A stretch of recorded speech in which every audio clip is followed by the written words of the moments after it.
আয়নায় যে মানুষটিকে দেখতে পাই তাকে আমি ঠকিয়েছি অসংখ্যবার। জোর করে অন্যদের সিদ্ধান্ত চাপিয়ে দিয়েছি, মেনে নিতে বাধ্য করেছি, স্যাক্রিফাইস করতে বলেছি। অনেক সময় সে হাঁপিয়ে গেছে, অসহায় হয়ে আমার দিকে তাকিয়েছে।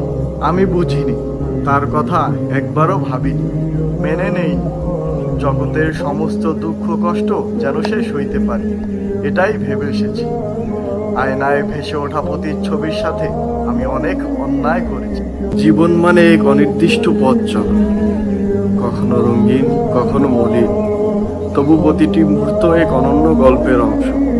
সুখ দুঃখের রং মিশেই তো জীবন এত সুন্দর। কখনো হাসি, কখনো অশ্রু, সব মিলিয়ে জীবন এক অপূর্ব ক্যানভাস। প্রতিদিনের ছোট ছোট অনুভূতি, ভাঙা করার গল্প, সবকিছু মিলেই জীবনকে করে তোলে অনন্য।